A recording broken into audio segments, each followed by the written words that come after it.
this meeting here that people are suddenly aware of this problem. And I said, I guess it was the threat of terrorism that really brought this problem to people's attention. And you said, no, that's not right. So why did we suddenly become aware of this? I believe that we really became aware of this because of the extensive targeting and industrial espionage against our corporations.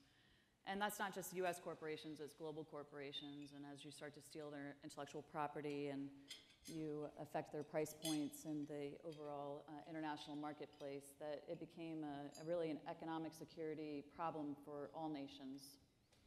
And Michael, I want to ask you about something you and I were talking about. And you said, we are now in a world where it's no longer possible to be anonymous. Or is it? Just talk about that a little bit. Well, I think the interesting question to ponder over the next few days at this summit is we have an enormous number of bad actors who are able to be completely anonymous. And can you think of any secure system where people can operate anonymously? I don't think there is one. And so, obviously these are important questions for governments and societies to answer, but I think ultimately if you have a perpetuation of anonymous actors, and an increasingly pervasive set of systems which are critical to the infrastructure and commerce and everything else in the world, this is a bad combination. And finally, we'll give Terry a little chance to catch her breath here. Sorry because to be late. And you got here by way of Oklahoma, right? Yes, Oklahoma I did. City. I came through Oklahoma City, Sacramento to Oklahoma City to Dallas, so that was quite a trip.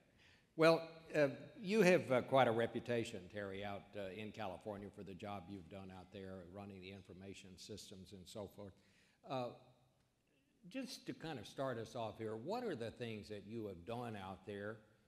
What seems to be working, and what are the great challenges in all of this right now? Well, I think that to the discussion I think that everyone else is having, for the states, the challenge really started with the question of privacy, and really from the standpoint of just identity management. The states really hold all of your information, regardless of what state you live in.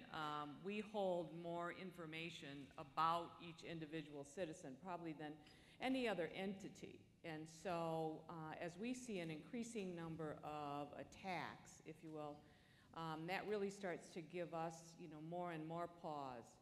So when you start with privacy and then you really look at, again, to the point around what that does from a critical infrastructure standpoint, it's really a challenge. The things that have worked well for us is really, certainly if we look at it on a national level, the states have done really an excellent job, I think, of collaborating. There are a number of different bodies and entities so that we're really able to do a good job of sharing information when we do have threats and when there is something that comes up. The thing I think that's been the challenge for us, and I think to the point you made, is really sustained attention. And as the states are having more and more economic issues, the question comes, what do we spend our money on? And it becomes harder and harder to get a focus on spending scarce budget dollars on a threat that may or may not come, and when we don't really know how severe it's going to be when it does hit us. Michael, talk about the private sector a little bit, and do you see a special responsibility in the private sector for cybersecurity? And if so, how do you go about that, and what do you do? Or maybe you don't.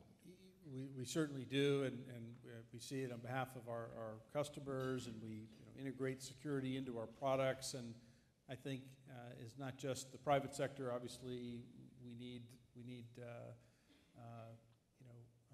all parties, to the point of the survey question that was asked earlier, to be involved in this. And I also think there's a risk for nations in the sense that nations who are proactive with the right kinds of laws and aggressive in finding and shutting down the bad actors, they will be places that people want to do business and do business with. The reverse is also true. So those nations that don't pursue these issues aggressively, they could find themselves as less desirable locations to do business or to do business with. Well, Melissa, you're now in the private sector. You were in government. How's this going to work? What do we need to be doing here? Well, I think that we need to think about private-public partnerships in three different contexts. There's the public-public partnership between either internal agencies or government to government. There's the private-private partnership of industry to industry, because you're seeing different attack strategies and we need to share effective best practices. And then there's the private-public partnership, where the government has a responsibility to share their understanding of the threat with industry, and industry has a responsibility to share those effective best practices and start to design the next generation infrastructure. And as we start to look at that, I think the most important thing to the private-public partnership is, and I know some of you have heard me talk about this, is we need to start translating what's happening and tell a simple story.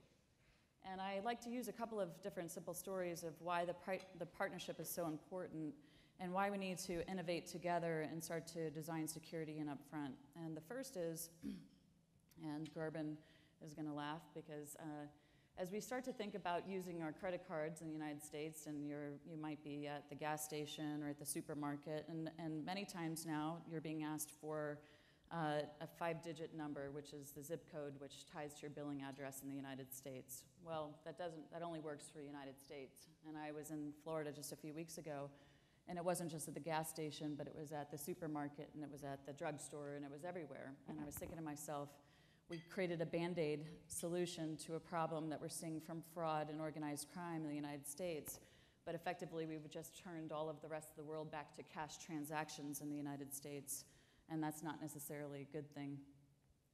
And another story that I like to use tell a simple story that makes you think about how you can partner where the private sector can create an innovative solution in adjacent markets, and the government-enabled effective policy to allow it to happen, is in Bulgaria. And when I was in the White House, I had a Bulgarian delegation come to see me and talk about how they're working on dealing with organized crime and fraud in their country. And they said that the highest crime and fraud is at the ATM machines. And so they worked across sectors, telecommunication and financial services, and enabled policies through their government, and that you cannot withdraw cash at an ATM in Bulgaria unless if your cell phone is on and geolocates you to the terminal that you're actually transacting at. And I thought, what an effective partnership between the private sector and the public sector to deal and address with the problem with innovative solutions. Bill? If I could just it occurs to me as we talk about public-private partnerships that I think now the subject of identity or authentication has come up 3 times. So it's actually a worthy sort of thing to work our way through. It's my personal belief, which you can agree with or disagree with, that if we actually wanted to have a much more secure environment, there's little we could do more than have broadly available strong authentication for people to use in appropriate cases. Now, that doesn't mean that everybody should be authenticated all the time when they go on the internet. In fact, anonymity is constitutionally protected in a lot of communications. But it does mean that right now authentication is too hard for people, for software, and for devices, so that it's too difficult for anyone to say, I actually want to only talk with that device or with that person.